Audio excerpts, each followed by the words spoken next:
I'm Pearl. It was 2 p.m. And I sat in front of my laptop, my fingers hovering over the keyboard. With a sense of calm determination, I typed out a single line: some people audition for sympathy. Others submit receipts. Then I hit the post button and logged out. Little did the world know, this simple line was the final act in a long brewing drama. Just a few hours earlier, at 9:03 a.m. My stepsister, Lily, had posted a long, sob story on social media. The post was filled with lies, exaggerations, and carefully edited truths about me.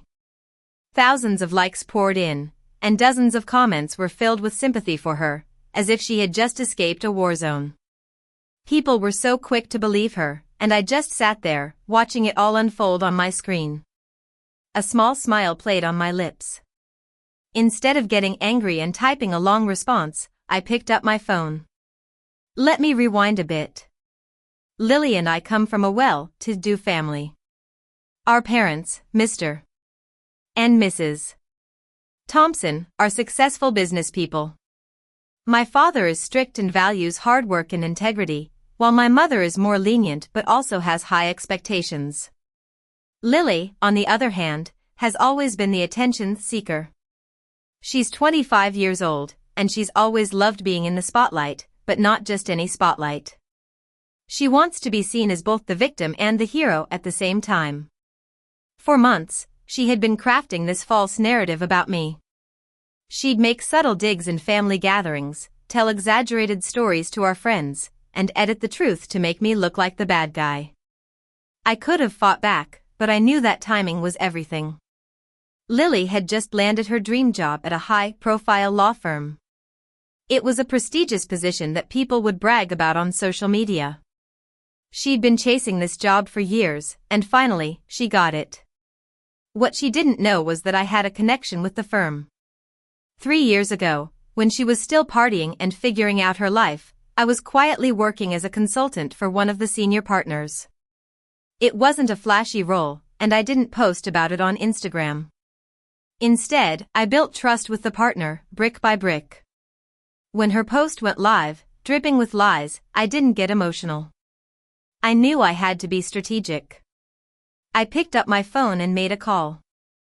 "Hi," I said in a calm voice. "I believe there's something you should see about your new hire." There was a moment of silence on the other end, followed by curiosity. I then forwarded screenshots, old messages, and voice notes.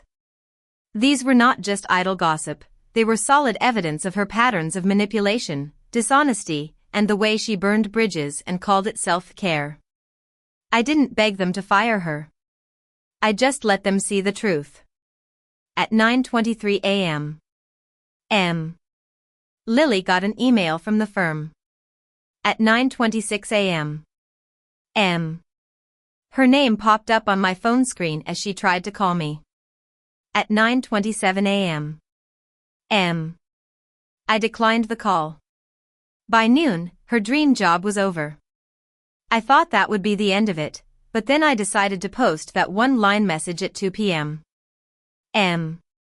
It was a statement, a way to show that revenge doesn't always have to be loud.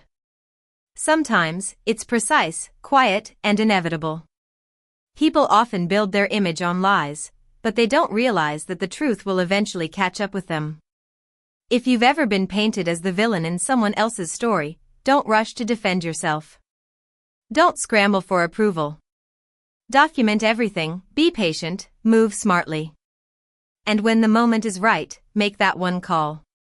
This was just the beginning.